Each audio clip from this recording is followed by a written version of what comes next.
You know, it's funny. Some of the most amazing stories are hiding in places you'd never think to look.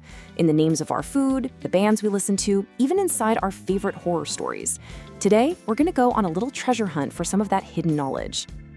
And this quote right here from the philosopher Michel de Montaigne, it just hits the nail on the head. That's exactly what we're tapping into today. That natural, nagging curiosity that we all have about how the world works.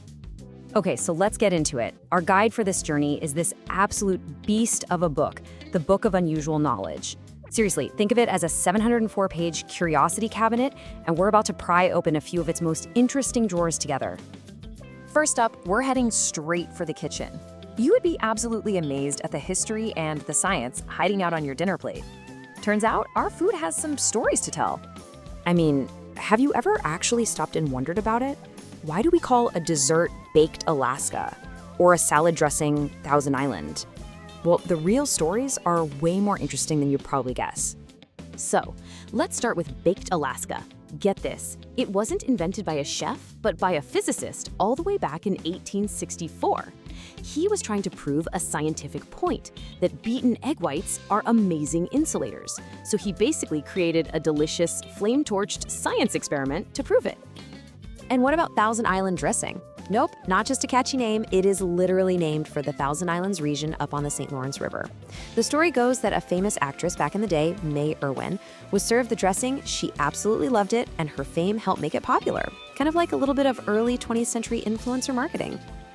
All right, let's swap the kitchen for the concert stage. Now we're gonna look at some names you definitely know, or at least you think you know.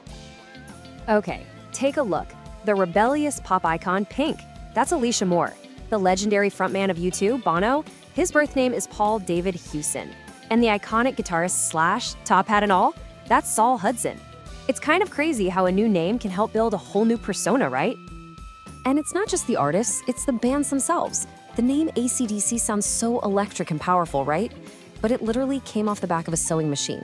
It's the abbreviation for alternating current/direct current. And Deep Purple, one of the pioneers of hard rock, they were named after the guitarist's grandmother's favorite song. Sometimes the origins are way simpler than the legends they become. Now for our main event. We're gonna go a bit deeper and use this book to peel back the layers on a true icon of horror. We're gonna separate the man from the monster. Let's talk about the real Dracula. There's this huge gap between the legend we all know and the actual reality. On one side, you've got Bram Stoker's fictional blood-sucking count. But on the other, you have the historical man, Vlad III, a very real and very brutal 15th century Romanian ruler. So who was this guy? Well, he ruled a territory called Wallachia during a really chaotic time, constantly fighting off invading empires. His father was part of a knightly group called the Order of the Dragon, or Dracul. And that's how Vlad got his name, Dracula. It literally just meant son of the dragon. So where does the whole monster part of the story come in? Well, he earned another nickname, Vlad the Impaler. It was his favorite way to execute people, and he used it to create these terrifying displays of power. In one famous story, he created a literal forest of 20,000 impaled victims just to horrify an approaching army. That level of calculated cruelty is what cemented his monstrous reputation.